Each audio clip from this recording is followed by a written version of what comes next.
ఏమైంది వదినా? ఏముంది ఆయన తెచ్చిపెట్టుకున్నారుగా, ఒకరు జిల్జిల్ రాణిని ఇంకో జిలేబీ రోజని.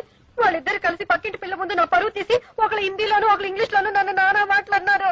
నీ పెళ్ళం అయితే హిందీలో నన్ను ఎంత మాట అనిందో తెలుసా? ఏమంది వదినా?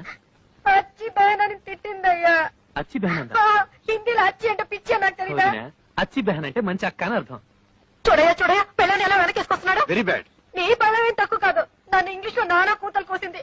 నాకు అప్పుడే వయసు అయిపోయిందంట. Very bad. వాయిస్ లేడీ అంట. వైస్ లేడీ అందా? అయ్యో వదిన, వైస్ లేడీ అంటే నువ్వు తెలివైన దానివని అర్థం. మీరిద్దరు దొంగలే. నేర్చుకుంటానయ్యా, పట్టుమని 10 రోజులు కూర్చుంటే ఇంగ్లీష్ హిందీ ఏం కర్మ, దేశంలో ఉన్న భాషలన్నీ నేర్చుకుంటాను. ఏమైంది వదినా? ఏముంది ఆయన తెచ్చిపెట్టుకున్నారుగా, ఒకరు జిల్జిల్ రాణిని ఇంకో జిలేబీ రోజని. వాళ్ళిద్దరు కలిసి పక్కింటి పిల్ల ముందు నా పరువు తీసి ఒకరు హిందీలోను ఒకరు ఇంగ్లీష్ లోను నన్ను నానా మాటలు అన్నారు. నీ పెళ్ళం అయితే హిందీలో నన్ను ఎంత మాట అనిందో తెలుసా? ఏమంది వదినా?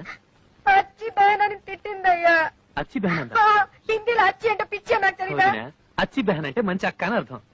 చూడయా పెళ్ళని ఎలా వెనకేసుకొస్తున్నాడు. Very bad. నీ పెళ్ళం ఏం తక్కువ కాదు, నన్ను ఇంగ్లీష్ లో నానా కూతలు కోసింది. నాకు అప్పుడే వయసు అయిపోయిందంట. Very bad. వాయిస్ లేడీ అంట. వైస్ లేడీ అందా? అయ్యో వదిన, వైస్ లేడీ అంటే నువ్వు తెలివైన దానివని అర్థం. మీరిద్దరు దొంగలే. నేర్చుకుంటానయ్యా, పట్టుమని 10 రోజులు కూర్చుంటే ఇంగ్లీష్ హిందీ ఏం కర్మ, దేశంలో ఉన్న భాషలన్నీ నేర్చుకుంటాను.